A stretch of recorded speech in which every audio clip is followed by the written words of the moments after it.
Live. Welcome, everybody, to the first Left Reckoning stream. We're doing a think tank here. I'm here with Matt Leck. How's it going, brother? It's going very well, David. How are you? I'm not too bad, hanging in there. Had a nice, quiet weekend. Yeah, I And mean, I've we should been, I address. just, I just want to say quite off the bat, David has a mustache now too. And that's I was not. hoping to bring us good luck. Yeah, that's like that's the Left Reckoning launch. We need to both be mustached for a full, I guess, synergy in our facial hair. Yeah, at least a start. I'm sure I'll grow out of it soon. But oh man, yeah. So just welcome. Sorry, y'all. I had a playback issue. But yeah, everybody, welcome so much. First of all, thank everybody for really showing up this past week for Left Reckoning. It's really meant so much to us as we launch this project and continue to build, to know that we're doing it together, and we're going to continue working on and continuing the legacy of TMBS and trying to build that open left-wing movement, international focus, while also taking deep dives into a lot of the struggles around the country. So thank you all for being a part of that. So for people who aren't familiar already from what we do on TMBS, these are kind of live think tanks where we sort of take a little bit of time to, ask some of the bigger questions, bigger strategic questions, and, be able to chat with all of y'all. So we're definitely going to be taking chats. So be sure to ask questions in the YouTube chat. Patrons have already had an opportunity to ask some questions ahead of time. So we'll be trying to get to as many of those as possible. But yeah, be sure to keep active in the chat and asking us questions. Yeah, I got the live chat open here. And we do have a moderator, Autumn Leaves, who I recognize from the Majority Report chat. I just signed you up to be a moderator because you commented on the need for mods. So hopefully that job. Kowalski's there too. Kowalski's probably a moderator. Anyway, so now that's a bit regulated. We want to have strict regulation over certain things like this. So now we got some moderation, and I'll try to moderate the Twitch chat too. That people were commenting on that, and Twitch is maybe a little bit more urgent of a thing. But yes, I think so. Ask questions. There's no super chats, so for now we're very egalitarian, and this is not pay for play. So I'll try to keep an eye, but that also means it's harder to keep track of the questions because they don't keep them up top. So, but yeah, love to take questions here and on the Patreon, of course. Mm-hmm. Well, I mean, just before we start getting into the questions, though, there were a couple stories I think we wanted to hit. Over the weekend, there were massive strikes in India, including a incredible general strike on Thursday in solidarity with farmers who have been fighting against Modi's horrific right-wing Hindu nationalist government. Fundamental to their issues, on top of all of the general economic concerns that workers across the globe are facing, has been this really draconian move by the Modi government to basically destroy protections for farmers, which is important in a country like India, where the agricultural sector employs around half of the workforce in that country.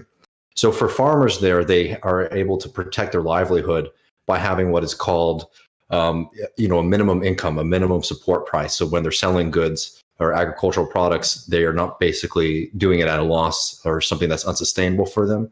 Modi, in his fascination and discussing love with free market policies, basically did the equivalent of an executive order to destroy those protections for farmers, saying that he's going to open up the market and using a free market logic will protect farmers. Well, obviously, farmers understand that that is not in their interest, so they have been protesting in New Delhi and across the country against these changes. And labor in general has shown up to support them. And the photos that we've seen out there have been really beautiful. So I just want to shout out a little solidarity to them as we got started. Trying to start off with a little bit of good news when we can. Yeah, it's nice you see numbers like 200 million workers go on strike. It's like, yeah, that's a remarkable coordination, I would say. And pretty, astounding. And it's interesting the type of demands against privatization of certain industries and the farmer worker alliance, which is something I think we want to try to facilitate and cultivate here. So yeah, very good to start the show with that. No, exactly. Well, do you think we want to get any questions, or do you want to do more stories to start with? Let's see. I'm looking through. People are very upset about the lack of super chat. Yeah. We have to have people watching our videos before we're able to get super chats. Essentially, is the issue. We have one question: is there a God? I think I think like Alex. I think like you really have to. The terms that need to be set for a conversation like that are very big, and I don't think we have time in this think tank. So maybe in think tank, a later think tank. Yeah. Well, why don't we do this, man? Because I think everybody's having a similar question on their mind. We've been, especially this past week, it's been a little hard not to be able to talk to everybody about this as this has been going on. Joe Biden's out here with some early cabinet picks. And I mean, man, have you been blown away with those so far? Really excited for the progressive turn that Joe Biden's bringing this country into? I must say, Carl Bayer and Matt Brunig have been trolling Sean McElwee and the Data for Progress. They did a cabinet tracker back during the primary. And, they had a set of primary folks that who would be acceptable for these cabinet positions. And so far, 0 for 9. And I think, I think McElwee has claimed that sort of like junior coalition members mantle. And I think that like being quantitative about it, it seems like trolling from Brunig and Bayer, but I think it's actually useful to see how unacceptable this actually is. And frankly, how not at the table even the Warren people are. And like, what use is it really to pretend like you're at the table if you are 0 for 9? And I mean, look, maybe the first 9 are just the toughest, and Biden will start being open to some of getting personnel that's not horrendous. But like Neera Tanden is ridiculous. The BlackRock guy, I mean, the BlackRock guy looks. Yeah, go ahead. I just need to hit on this because it's a joke. I mean, it's been a joke for these past few months with all these people trying to tell us this lie that Joe Biden is somehow going to usher in this kind of radical FDR style presidency. It's been a lie from the get-go. And the fact is that a lot of people on the left were willing to take the position that, okay, we got to get rid of Trump and we'll support this neoliberal project to get Trump out. But that has not been enough for them. Instead, they've been spending the past few months lying to us, trying to say that, oh, we're going to bring in this kind of unity government and have progressive politics. Hell, not even democratic socialist, progressive politics, milquetoast progressive politics represented in this cabinet. And we've seen that that's not the case. Janet Yellen coming in as a Treasury Secretary, people need to understand how devastating the Obama administration was for the working class, the way that they reacted to this significant, financial crisis and essentially did very little to nothing for working people while just supporting the bottom line of the wealthiest people in the society should be a huge condemnation of that administration. And what we're seeing right now is they're bringing all of those characters back. And it's worrying, not only because we need radical change from the get-go, but the fact that we're coming out, hopefully we're going to be able to deal with this COVID crisis on some level with the vaccine coming and hopefully being able to reopen the economy on a certain level. But the devastation that we've seen from the COVID crisis, which is an extension of the original financial crisis, means that radical action is going to be needed to take to protect people. And the fact that they're bringing in all of these ghouls and architects of the failed Obama response is very worrying. So Janet Yellen is incredibly worrying. Brian Deese, a BlackRock executive, like this is, exactly like the kind of character you would come up with if you were trying to do a parody of the Joe Biden cabinet, right? Bringing in somebody like that to run the NEC, which essentially, develops the president's budget and economic policies. To bring in a ghoul like that, somebody who participates in the worst exploitation of people around the world, should show you exactly everything that you need to know about what Joe Biden is and what he's going to be doing for these next 4 years. There's been a little bit of excitement around Cecilia Roos. I might be mispronouncing her last name. She's from Princeton University, and people say that she's somewhat progressive. But it should be noted again that she is coming in on the advisory role, not on the policy role. And I think that that's what we're going to be seeing a little bit more of is, bringing in some people to say like, oh, we'll have this voice represented. But when it comes to action, business as usual, let's bring in Farmer, let's bring in the credit card companies, let's bring in BlackRock, let's bring in Wall Street.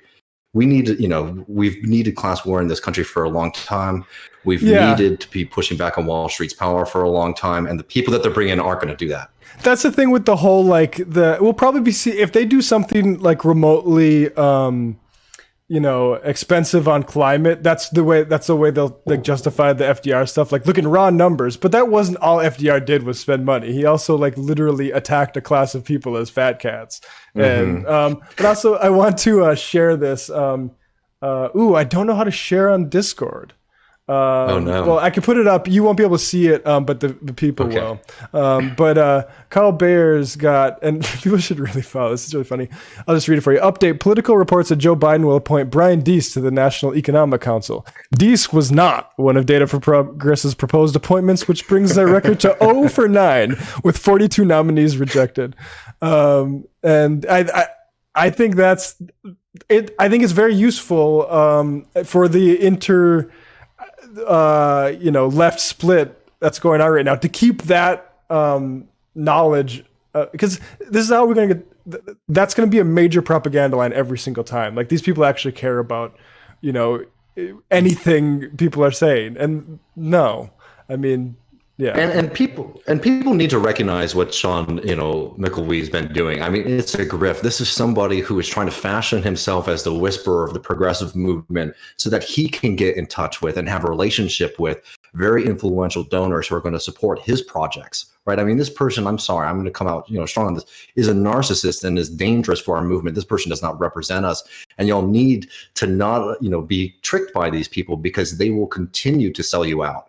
The folks, Sean McElwee in particular, they are not your friends. They are going to support these. They're going to basically come up with excuses for these centrist politicians for a very long time to come, right? And it's just time that people start to learn that lesson, because they have been riding on the coattails of a successful Bernie Sanders movement, a successful DSA movement, AOC, Ilhan Omar, all these people who are actually trying to change this country. And they've been riding on their success and saying that they're the people who understand the movement. They don't. They're not a part of it. Yeah, it reminds me, like, it's such a petty level, Kissinger, like the way he kind of worked. Like, I have this access to this knowledge about what certain things are feasible and not in the real world. And and then it's okay. It's one thing. I can go down this experiment of like, okay, maybe let's see the results of that, right? It'd be one thing if you were getting cabinet positions installed, and no, like simply put, the results aren't there. There's people who are gonna.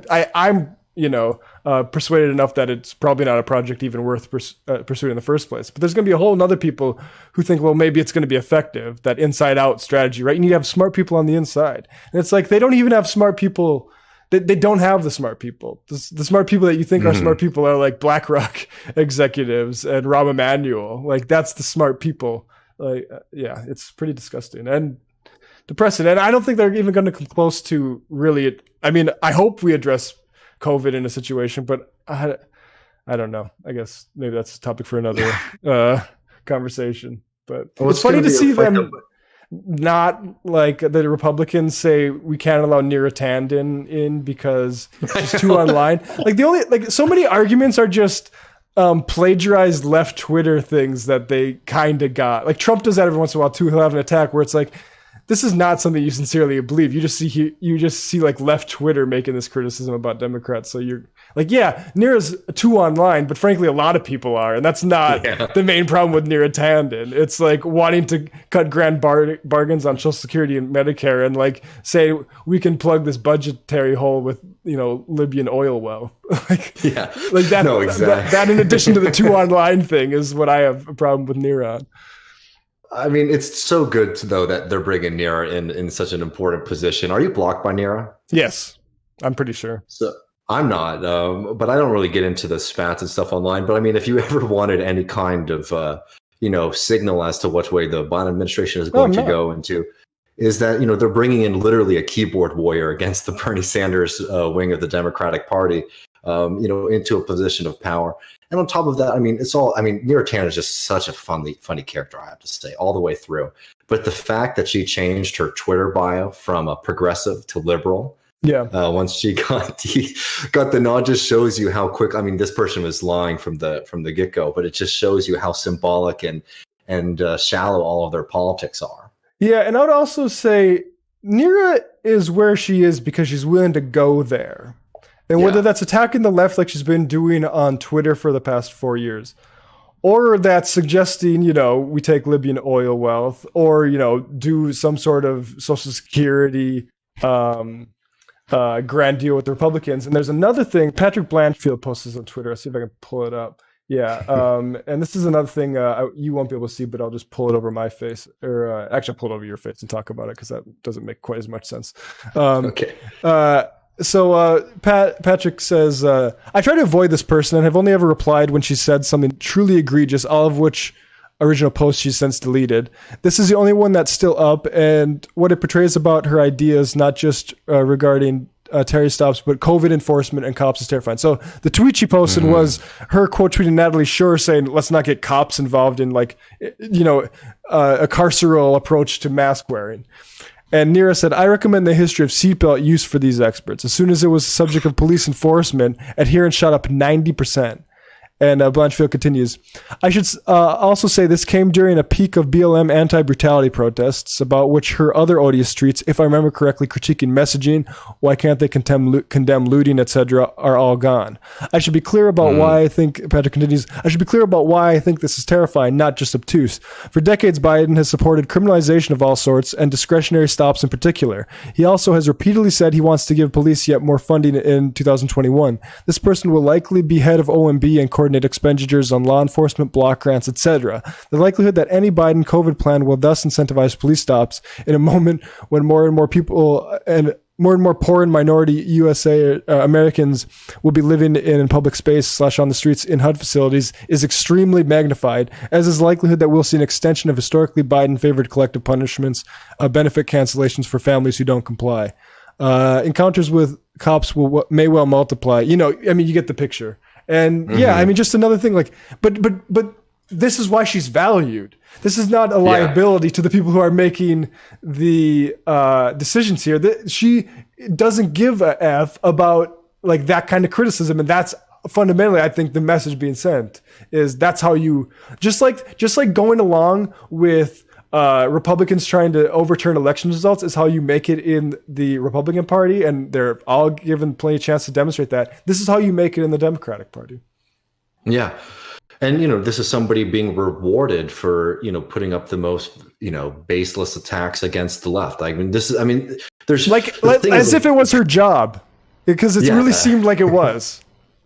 Oh, 100% it was.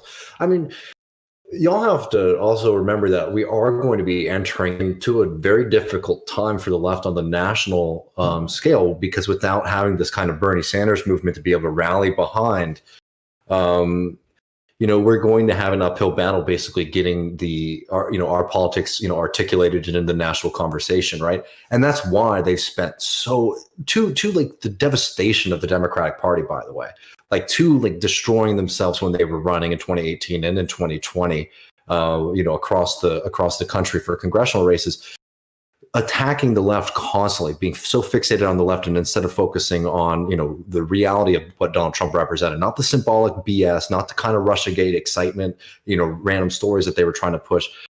They were fixated on trying to make sure that a left-wing movement did not come into power in the Democratic Party, and now they're trying to reward all of those people. And what we're going to see is all of these people who were trying to present themselves as the true voice of the progressive movement, like Nira Tanden, who again deleted progressive from her Twitter bio, right? As silly as it was that she had it there in the first place, she deleted that immediately. We're going to stop seeing even that kind of symbolic move, and instead hear ridiculous stories about how Biden is bringing in the most diverse cabinet in history. But it's not diverse, all female communications team.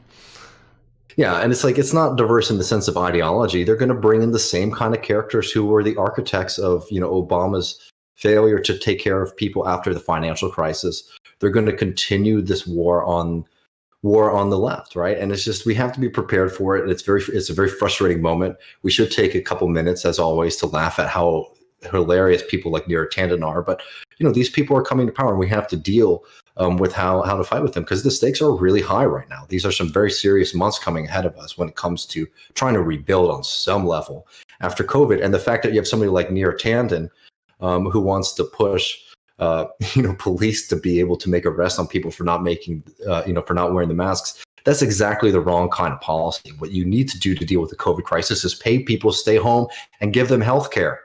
It's that is it. And they're not going to do that. Instead, they're going to try to criminalize, activities and harass people. Yeah. It's really disgusting. I saw another tweet where it was just the percentage of wages that other governments are covering during this entire time. Like that's the message about masks. If that like, because fundamentally you're taking care of people's material needs and ability to continue paying their bills. But you're also sending a message that, hey, this government takes this shit seriously. You're not having one of the states like South Dakota that's touting its unemployment rate and doing a national ad buys for tourism, right? Like, I'm sorry, like, and it really, this is the worst kind of like liberal.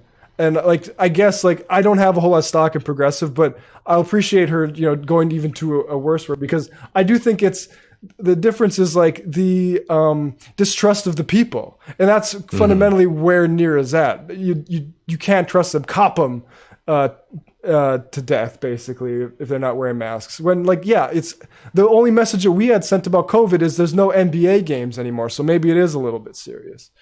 Yeah, look, and I think it's like a distrust of the people. I think it's putting it lightly. Like, I mean, it's a hatred of the people fundamentally from people like Near and a lot of the Democratic Party. Did we want to try to get to some of our patron questions? Yeah, let's get to some patron questions. So Evan Arce asks us, I'll just try to paraphrase it essentially, like, how can the left partner with religious groups and spiritual groups, incorporate them in the greater left and progressive movements? They say they've been thinking about this a lot lately, especially because the right uses religious people. And the left basically doesn't confront that.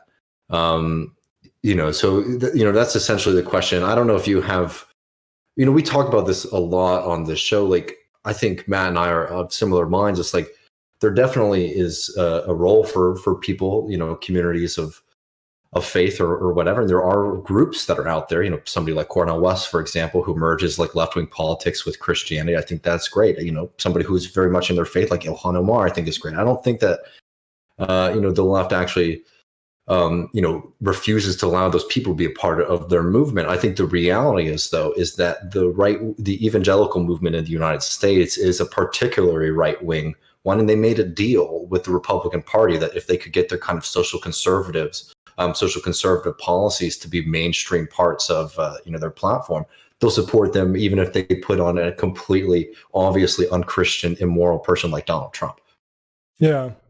I mean, I think Reverend Barber's approach in North Carolina, that's amazing. I love I think his use of rhetoric is as good as anybody speaking nationally. But I mean, it's one thing I don't know. It's interesting to have these discussions because typically I'm always having it with people who don't believe in God, and it's like I would love to be having it in the complete other. Like, what can you guys do like that actually go to church, right? Like that are embedded in a community of faith. What are you seeing? Because I don't think left Twitter or left media, broadly speaking, I just think it's different vocabularies often. And I think it's like kind of, and also I think it's kind of local. Like, religion isn't one massive thing. There's so many different types of it where you are. Like those questions typically come from like the South or typically religious, like Midwestern areas. I feel like basically where you can tell they're surrounded. And yeah, the difficult thing is, I don't know how you just have to see more examples of it. And it's tough when you have so much, frankly, working for partisan purposes for the Republican Party. It's really poisoned it a lot, I think. I mean, I would just add, like, I understand Evan's question in the sense of like, let's not concede any territory to the right wing. 100%. But we have to also understand that, churches in particular, do play a conservative role in society. And that's why when you did see these kind of left-wing Christian movements, like, liberation theology, which, I'm a big fan of, I thought that was an incredible moment in history.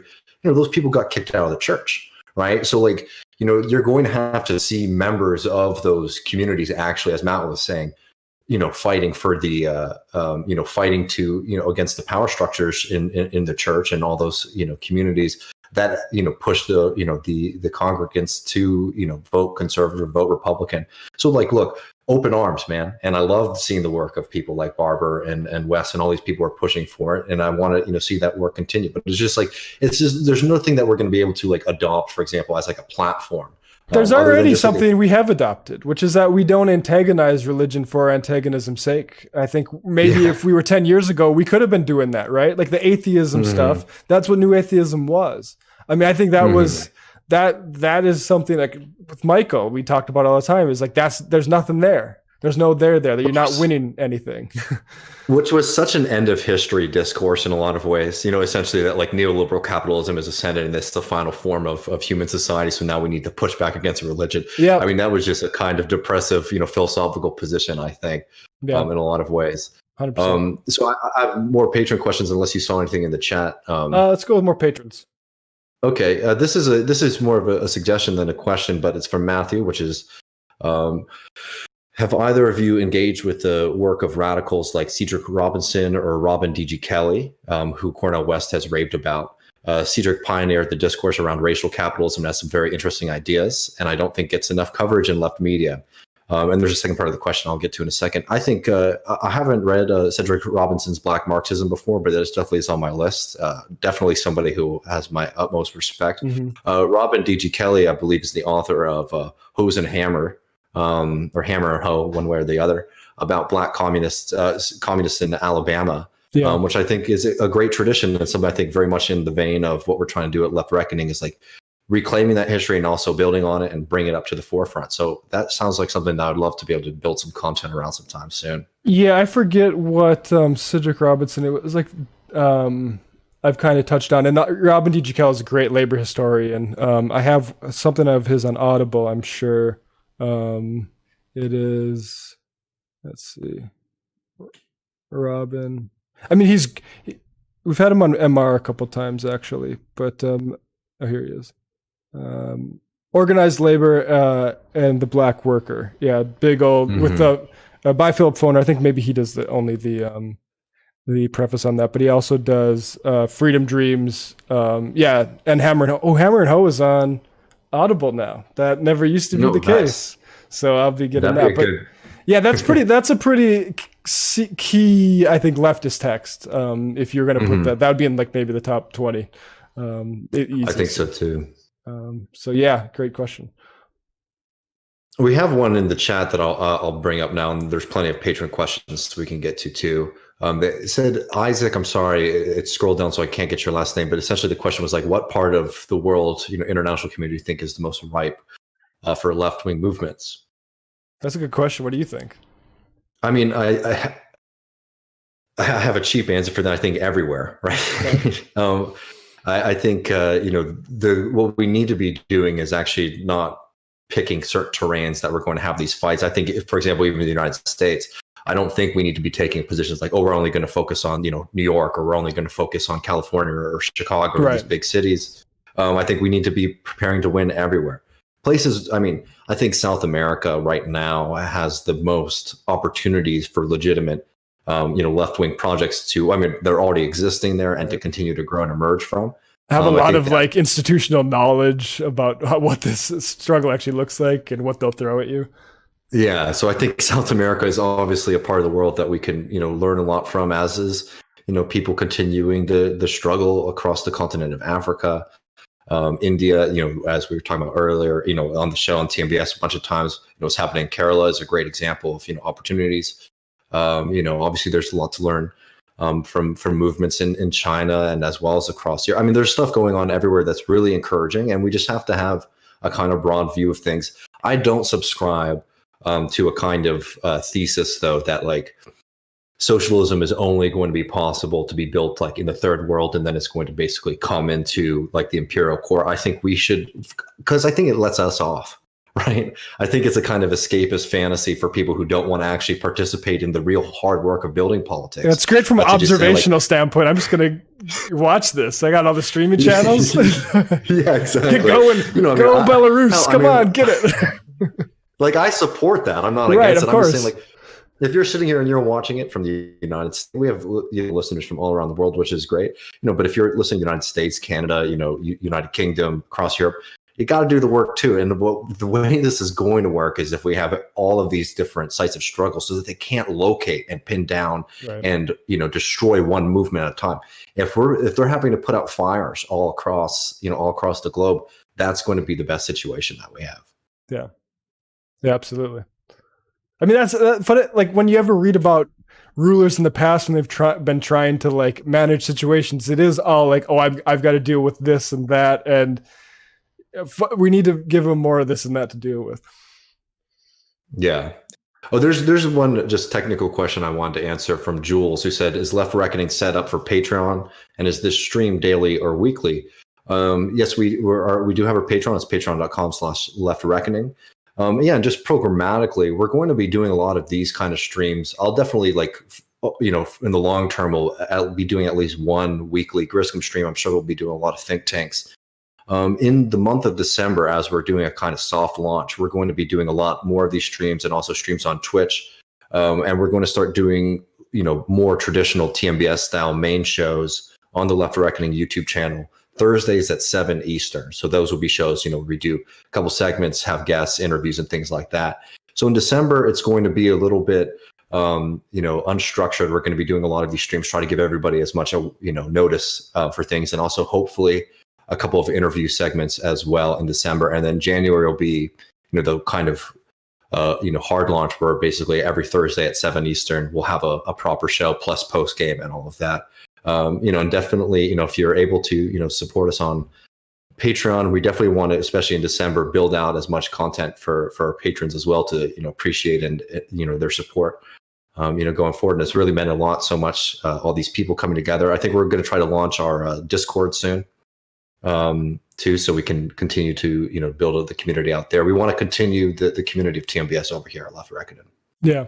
And I'll be posting audio of these sorts of streams. Probably not the Twitch ones. We're also over on Twitch, twitch.tv/Left Reckoning.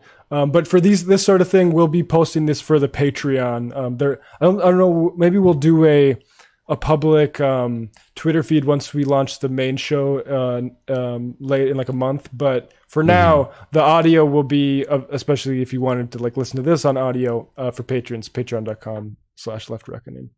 And I'm not sure exactly. I'm going to try to figure out a schedule for Twitch when I'll be doing that, but I'll be, and Dave will be occasionally joining me on that too. So, there you go for that. Absolutely.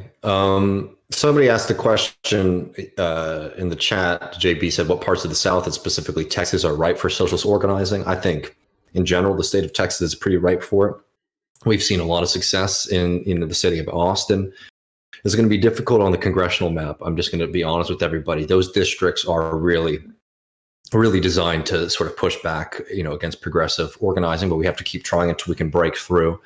But I think that if we can start pushing left-wing politics and left-wing strategy, a lot of Texas is going to be quite, prepared and open to it, particularly South Texas, where you saw this rejection of kind of centrist Democratic politics, represented by Joe Biden. I think those are parts of the state and in the country that we really should be trying to do a lot of focusing on and hearing those people's, problems, because these are people who have been hit hardest by the economic collapse and the failures, of the government to basically take care of people in COVID. I also think just on a kind of, it's the brass tacks, it's the reality. If you want a Green New Deal, we need to start doing the real work of trying to organize and incorporate oil and gas workers and people who work in the fossil fuel industry into that kind of just transition and building that. As we talked about on TMBS with Ryan Pollock, who was able to get the AFL-CIO of Texas to pass a measure in support of a Green New Deal type policy. There is a lot of fertile ground for it. It's just going to take a little bit of a different kind of strategy. And the reality is you're not going to get that from the Democratic Party writ large. We're going to have to build it ourselves. Yeah, totally. I don't have a take on this, but I think this is more for David. Thoughts on Agamben, David? His suspicions re-mask wearing reverberates of unhealthy Foucauldian skepticism. I've followed Agamben. Agamben's a name I heard in grad school, but never really followed up on. I people have keep on asking me to read these pieces, and I haven't yet. So I will spend some time looking into it. I will be honest with people. My background is in philosophy, but I've really made a big shift towards history and economics. But send that to me again, and I'll give you an answer later. Yeah, I mean, I could notionally, like, there's an anti-mask argument, which is that like we focus way too much on it here. I don't know if that's what Agamben's making, but it's. I mean, from my general understanding, and this is like me knowing about how important this essay has been, how criticized it's been. It's being critical of the power of the state to basically enforce all of these measures on people, and generally trying to question that kind of authority structure. I think so. I can't answer that question directly because I haven't engaged with his essay and his work on this recently. I think I really liked Amber Lee Frost's piece in Damage Magazine about the mask, for example, where she's like, the title is something inflammatory, like I'm not wearing the damn mask, but in it she's like, I am wearing the mask, but like I'm not celebrating it. I'm recognizing what this represents, and people should. We gotta wear the masks, and I think repurposing what the mask means actually is something that's like, I'm looking out for the members of my community. I'm looking out for the members of my society. I think that that's a positive move. But we need to be very careful, basically, of like worshiping, the state in general, right? We don't want to be in a position where look, it is not comfortable or whatever to wear the mask. You do it because we're looking out for other people. We're trying to build that kind of general human consciousness of care. But we also really should not, people on the left who support wearing masks and support, defending people from COVID and all these things. We should also be very aware of, the state increasing its ability to kind of just like, control people's everyday actions, right? I'm not saying this kind of like right-wing libertarian way. I'm saying it from a real serious level of concern, understanding what the state is, understanding the society that we're living in, understanding the moments of crisis that are coming. Right, we shouldn't do these kind of things without being aware of the trade-offs. And I think on the the final calculus, wear the mask, do all these things. They're correct. It's the right move, but you shouldn't do it uncritically. Yeah, and I'll read this. Agamben's argument is a Foucauldian line that the mask is a technology that is imbued with sociological control mechanisms that ambiguate the face, which is critical for our being in a community. Which is like fine, but one thing I like about it is I'm covering my face up when I go outside. I kind of like that actually. And like, what we talked about with Nir is exactly the point, which is that masks are important, but like when people like Neera Tanden are emphasizing carceral approaches to getting people to wear masks, when they could just say, "Hey, Nancy Pelosi, give people checks." And like, don't give up your leverage next time.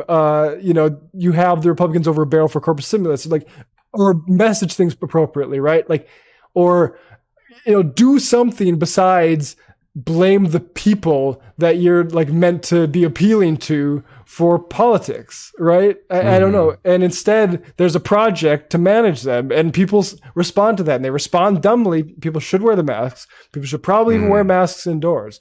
But that's not where the conversation should stop, particularly with people that actually have control over economic priorities in this country.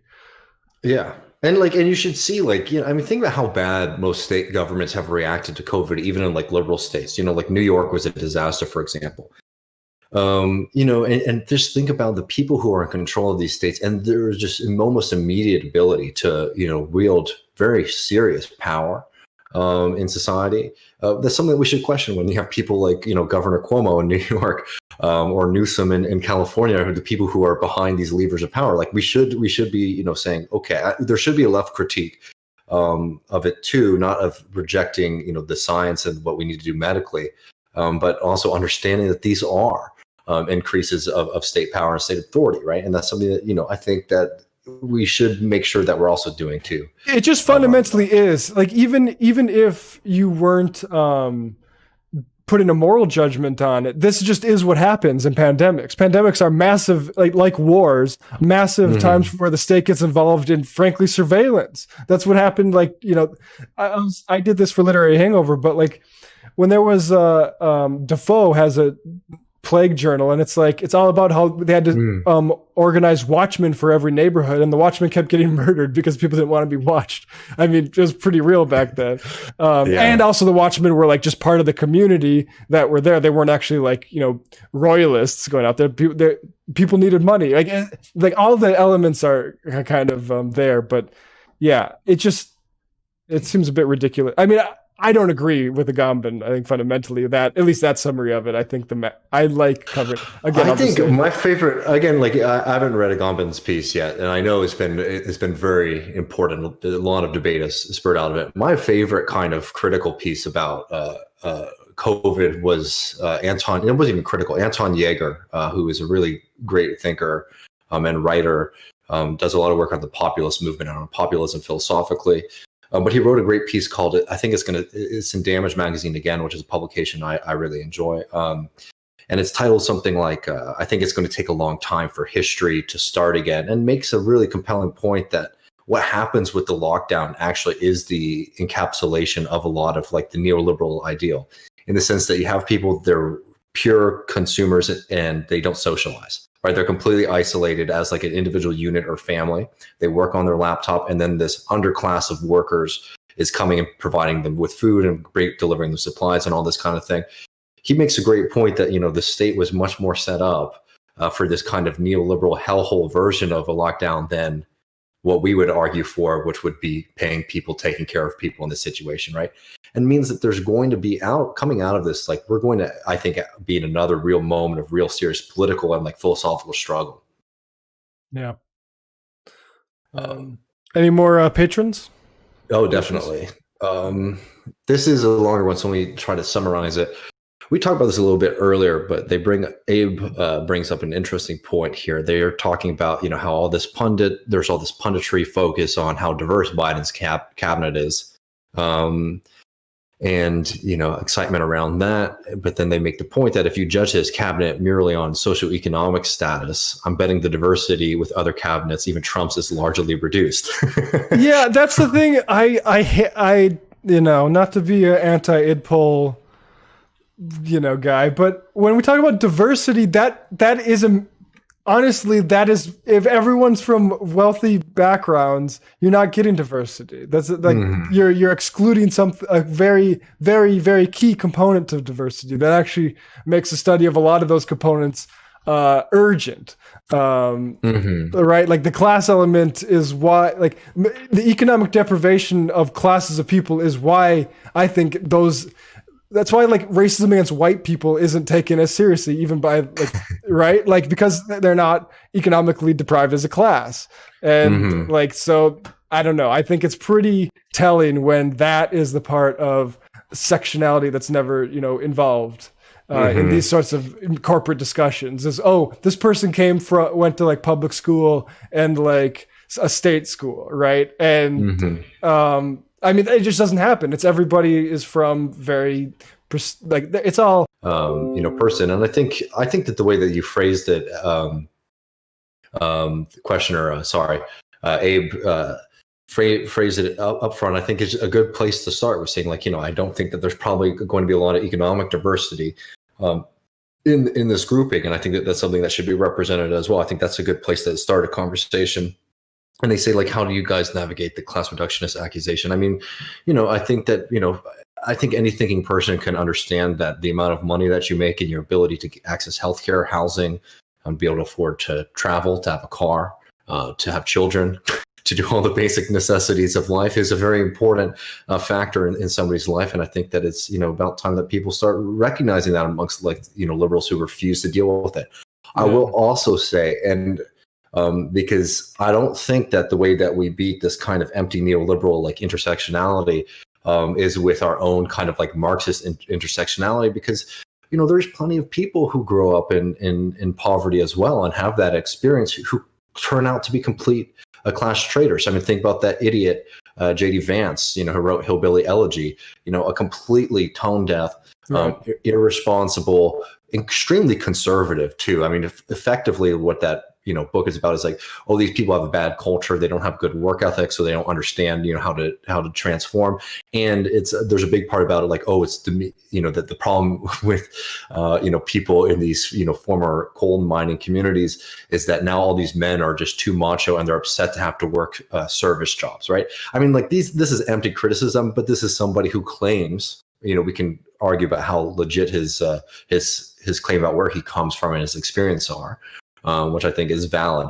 But again, like, this is somebody who's going to claim that, and we're going to have to deal with that too. So let's not get ourselves into a trap where all Joe Biden needs to do is find somebody who's like, oh, Ben Carson, like all these. There's plenty of people who come from difficult backgrounds who come into power and they completely turn their backs on people. So it's not a solution either. I mean, fundamentally, what we need to be reminding people is that these are the most important positions in this society, and we should really be judging people on what their intentions are, right? And it's very clear what the intentions of Yellen and Tandon are going to be in power, right? And I think we just have to steer as difficult as it is and how inoculated a lot of people have become about having that conversation. I just think there's no one quick trick. We just have to start being a little bit bolder and just saying, like, you know what, I'm not going to like even entertain this for a second, because what we really need to talk about is the fact that thousands of people are worried about getting evicted next month because they can't pay their rent because they've been stuck at home with these lockdowns, right? We just really have to just continue hitting that fight, I think. Yeah, I feel like it was I heard Chris James of Not Even a Show talking about the Hillbilly Elegy movie. Is it true that JD Vance is married to somebody who was on Kavanaugh's team or something like that? I did not know. I mean, he's got ties with AEI and a couple of these other like super conservative think tanks. I mean, this is not somebody who, this is somebody who is very well versed in kind of conservative circles, and they want him to be this kind of, poverty whisperer for them. But I don't know about that relationship. That's pretty funny. Yeah, it's something like that. Maybe somebody can correct me on that, but it's something. I mean, that's what you got to do. Just move to DC and marry a. Yeah, exactly. Let's see here. Yeah, any other? I haven't been seeing a lot in the YouTube chat, although I might be missing them because they're not putting at the top for. Yeah, I'll read another one, but maybe keep scrolling up. That's what I've been doing to find them. So this is okay. Let me get this one. I don't know if you know much about this, Matt, and I'll do my best to talk about it. But they wanted to get our read. Thank you so much, by the way, Samantha, for this question and for supporting us on Patreon. They basically wanted to know about the Citgo 6. And I don't know if you're familiar with that, Matt, but significant 6 members of Citgo, which is an oil company that has a majority stake from PDVSA, which is the Venezuelan state-owned oil corporation. They got sentenced to prison on a pretty massive allegation of fraud recently. Yeah. And so anyways, I can just, let people know, I mean, this is a case that's been going on for a very long time. I thought you were saying Citgo 6, first of all. Citgo, like CITGO, the gas company. Okay, gotcha. I'm like, man, these guys sound terrifying. Essentially what the story is that these executives have been accused by the Venezuelan government of using their position to put forward extremely corrupt deals, including ones that put up the company Citgo as collateral. For to basically have it liquidated and taken away from the Venezuelan government, right? It's one of those I'll just be honest, where my where I'm still waiting basically for a more in-depth read on it. I mean, it definitely seems like there were moves from them to participate in this, but you have to think about it in the larger context. Juan Guaido has been spending the past bit of time trying to seize control of the Venezuelan shares and controlling power of the company. So there is a fight to take over the PDVSA's shares, including through international courts, where ConocoPhillips, I believe, and another oil company I can't remember the name of, are looking to seize shares of Citgo to collect on something like $2 billion that they are supposedly owed because of Chavez's nationalization of oil companies under his government. I mean, you have to understand this is something where you have executives who are citizens of Venezuela, I believe, but are also U.S. residents and are based in Houston. Are basically being accused of using their position to undermine and sell off, and basically to gut the company to the destruction of the Venezuelan shares in it, right? So that's the kind of the global context, and it's also the context of Maduro facing a United States who just recently sent a bunch of roided up jerk offs from Florida, to have a coup against him. He's also somebody who's dealing with, the Bank of England seizing significant gold reserves of the country that are there. So this is definitely, a fight that's happening in that context, and it's him having some leverage. We'll have to see, where this turns out. I know that there's going to be an appeal, but it's just a country that has ownership that is very much under threat, and this is the tool that they're using. I'm not in a position right now to say right or wrong, but that is what the situation is. Interesting. Yeah, we have more patron questions too, if you're. But yeah, I'll definitely jump in the chat if you have anything. Major says, actually, there's one I missed. Sorry.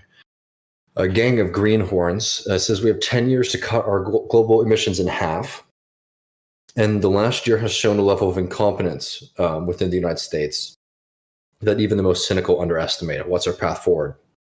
What needs to happen in the next year?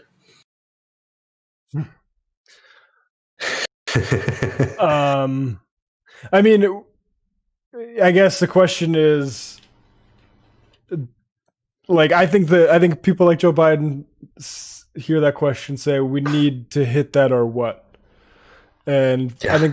I think the or what is probably where we're going to find out. Like, I don't know. I'm pretty pessimistic about the ability to address this on a global scale. I don't know. Do you have anything more positive? I mean, the situation we're in is bad, and it's true, unfortunately, that our politics aren't in line with the timeline. But we can't just run away into defeatism. Like, what we have to do is to continue to build, political pressure, things like what's been happening with, Sunrise Movement and all these wonderful environmental organizations that are really doing great work emerging, with politics on a mass scale.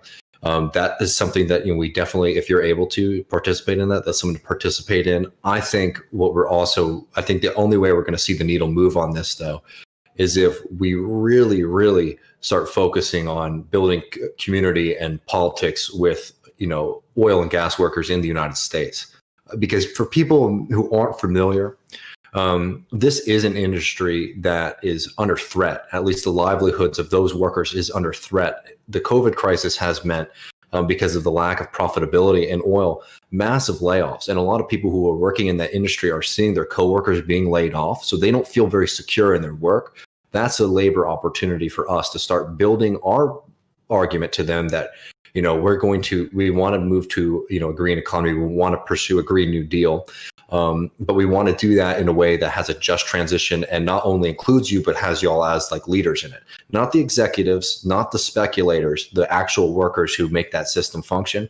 That is a big task, but it's something that we've seen some success with just recently in Texas. And I think, honestly, if we're talking about something as serious as this, I think is our best shot and something that we really should, run into 2021 sprinting.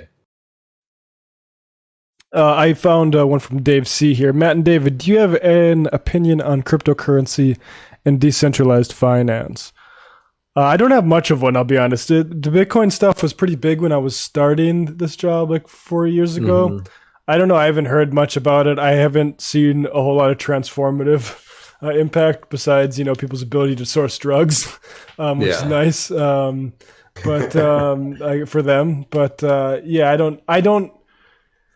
I mean, it has an effect on the cost of graphics processors, I've noticed. Other than that,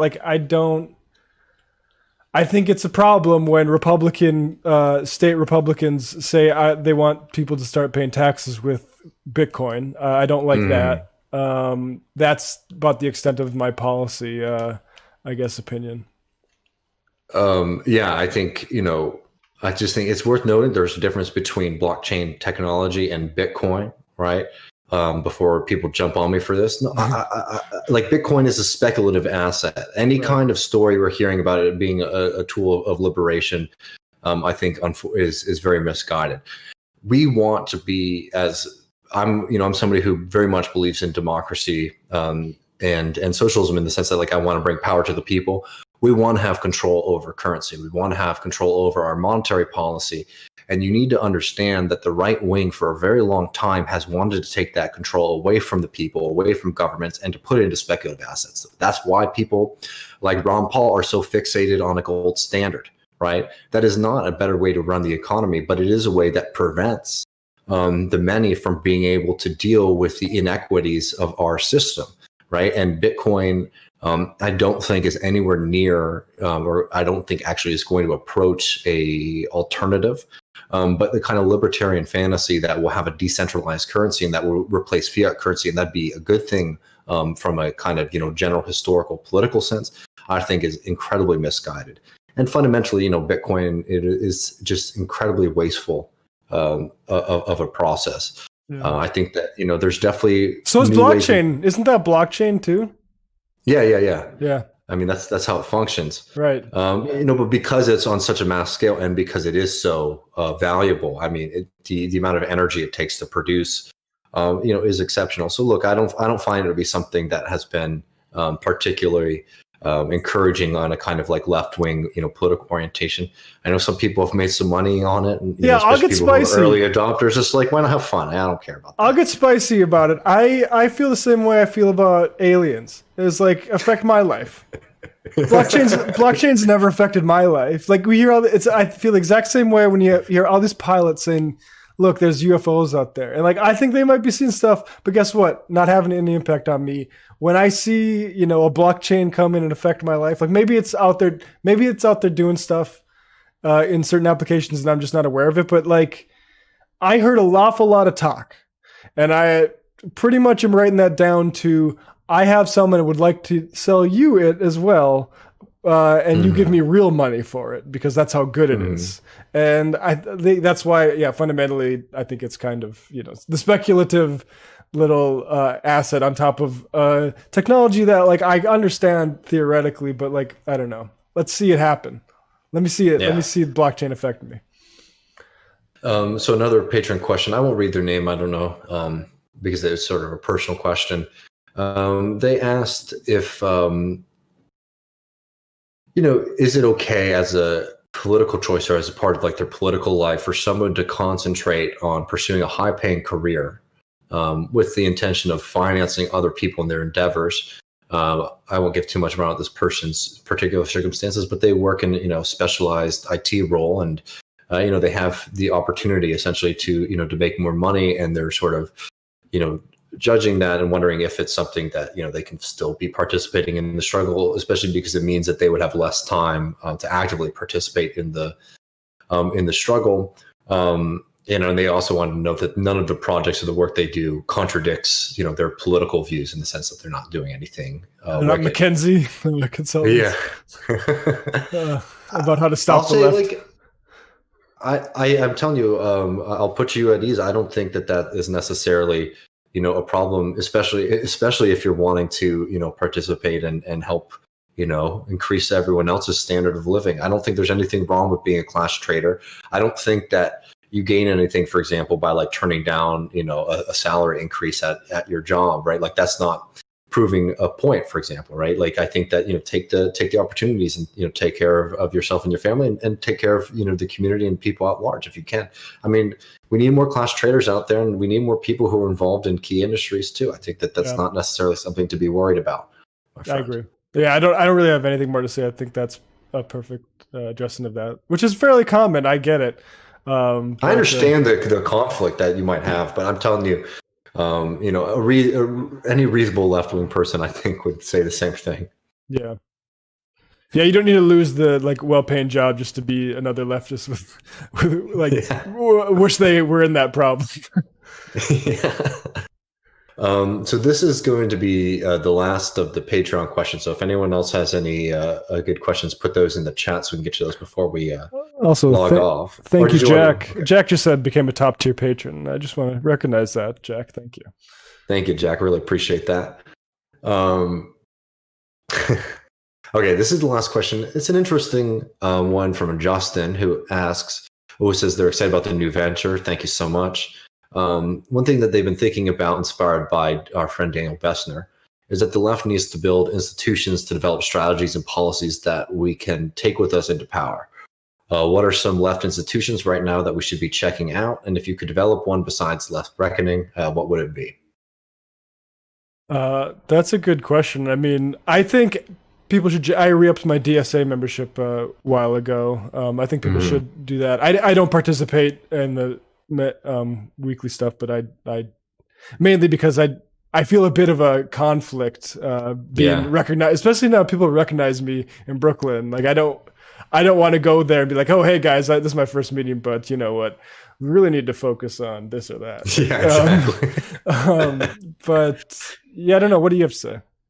I mean, I think that Justin and Daniel are 100% right. I think Daniel, if people are familiar, he writes about this very eloquently, specifically saying that, like, if a Bernie Sanders, for example, were to be president, like, he would need people to staff all of these critical institutions in our government. And if we're not developing talent for people to be administrators of the state, we're going to have an uphill battle, because we're basically going to have to invite in, our enemies to help us function the state processes. And honestly, even short of Bernie, like the problem we're having with Biden now is like he's pulling all these Hillary Clinton people and former Obama people, and that's partially because that they're available, right? Mm-hmm. Like that's what's there, and like when we have a president that might be even more open to us than Biden is, you need to have the people. I mean, like Matt Duss, for instance, is a guy that I'd love to see in roles like that, but we need an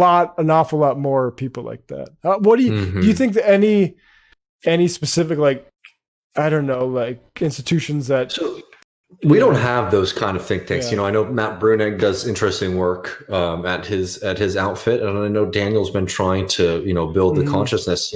We're not there yet, but I think this is the moment where we're kicking around this idea and saying, like, okay, let's get serious about it. That could be something that it could be developed through DSA, or could be something that could be external. For people who aren't familiar with DC, you have to understand that think tanks have tremendous amounts of power. One, because they basically provide ready-made legislation to people in Congress or people in power by advising them, things like that. They're incredibly influential. And two, because when people come into power, they oftentimes tap those networks. So it's not surprising that think tanks are very much funded by Northrop Grumman, Walmart, Amazon, Google, right? All these organizations understand the significant, like they're not just throwing their money away at these think tanks, because they do understand that these institutions play a tremendous role in American government. And it's something where we're weak, because look, as much as, our friend earlier who was asking about taking a raise, that's all well and good, but we're not having Jeff Bezos on our side. Like we might have some people who might be making a little bit extra money, but our constituency is not rich people who are going to be able to just write a check. Well, frankly, so that means like fund an enterprise for multiple years, which is like multiple millions of dollars. People underestimate like the ability for like a Patreon to support a few people versus for like a year or so they do a podcast, but.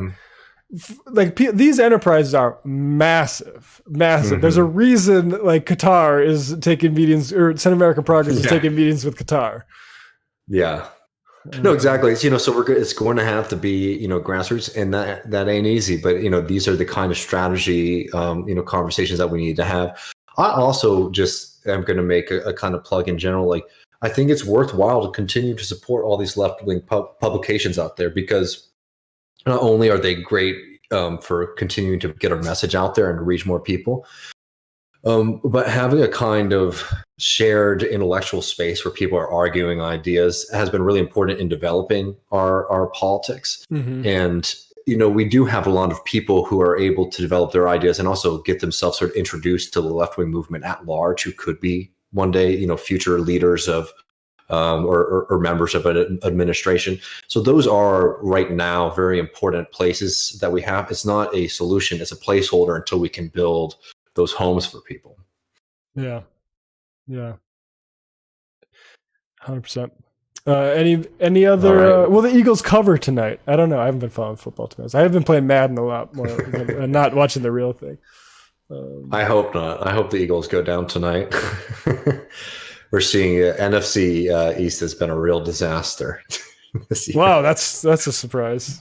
Those two. I know. What is it still? They should abolish it. Is the East still the Cowboys, Washington football team, the Eagles, and the Giants? Yeah. Now being led by the 4-7 New York Giants. Oh hell yeah. Yeah, it's pretty rough. I'm getting football. Sorry to take a second on this, but I'm getting football depression right now because Texas lost a really disappointing game last week, which basically shattered their hopes of winning. They're being able to play in a Big 12 championship. So that season's over. The Cowboys aren't doing anything. Iowa State. The Iowa. They're the red team, right? Iowa State. I forget what Hurricanes. Hurricanes.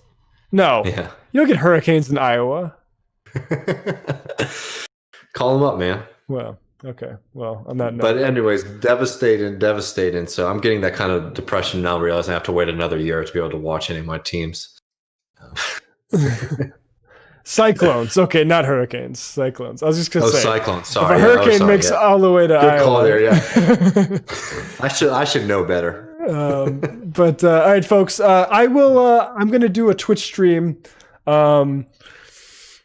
Wednesday or Thursday, probably. So the Left Reckoning Twitch stream, go subscribe to that. Thanks, everybody. We got up to about 250 at least over that for most of it. So thanks, everyone, for this inaugural Think Tank #1. That's how we did it. And I don't know when, next Monday maybe for another one of these, or are you going to jump on again for a theory reading?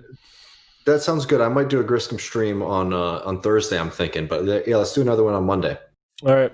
Cool, folks. We will see you then.